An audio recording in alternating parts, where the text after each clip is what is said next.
everyone! Welcome back muli dito sa ating YouTube channel. Naway nasa mabuti po kayong kalagayan kasama ang inyong mga mahal sa buhay.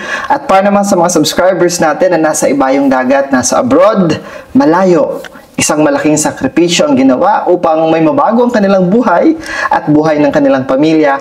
Dasal ko po lagi ang inyong kaligtasan.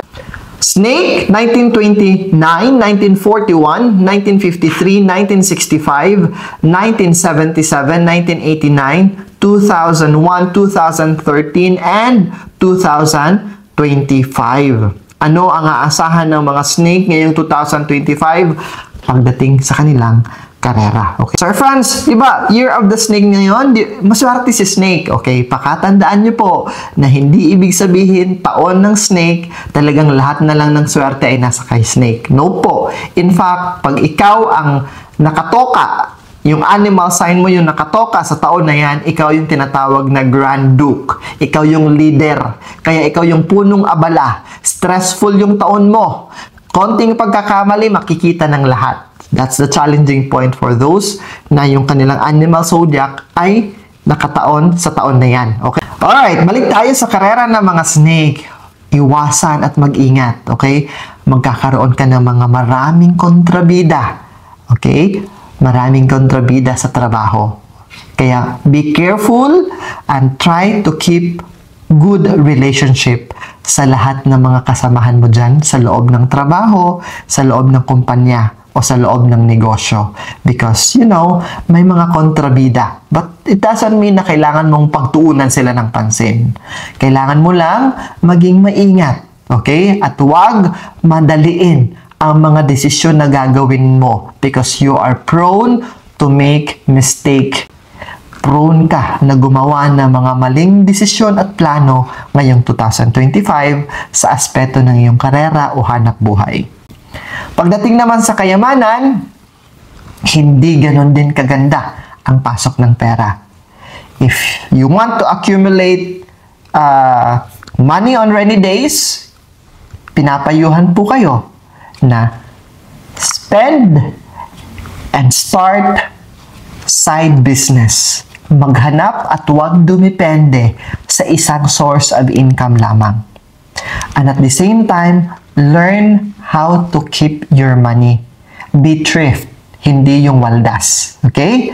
And if you want to invest, kung gustong-gusto mong mag-invest, better humanap ka ng mga medium risk to long-term, low-risk na mga investment. At kung talagang hindi maiwasan, edi mag-invest ka na lang as a solo entrepreneur.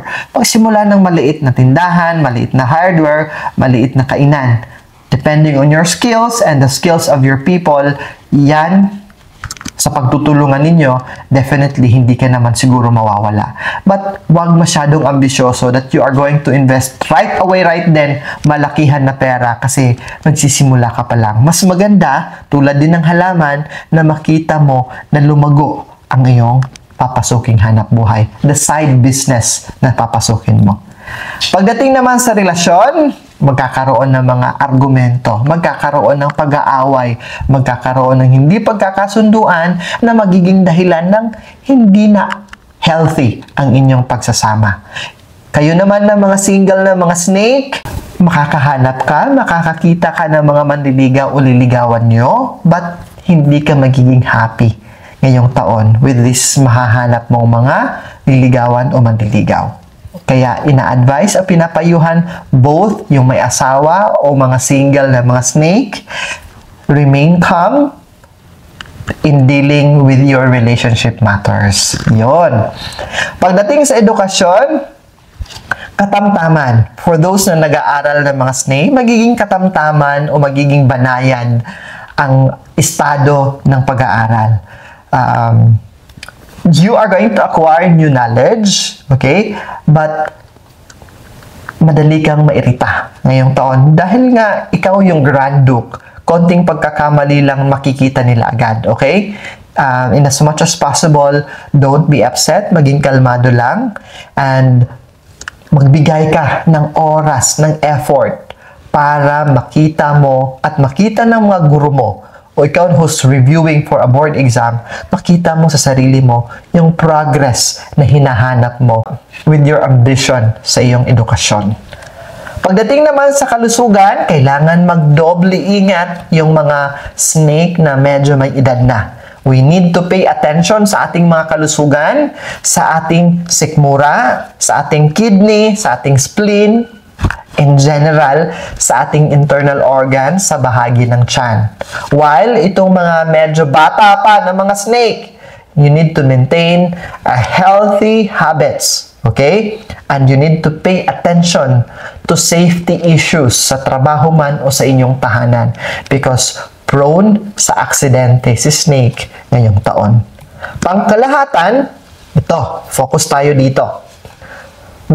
Pagtuunan po ang kulay blue mga snake, hindi magiging maganda ang pasok ng iyong karera ngayong taon, but ito'y aangat at magiging maganda February hanggang March. Ang mga down point pagdating sa iyong karera ay ang mga sumusunod. May, September, and December.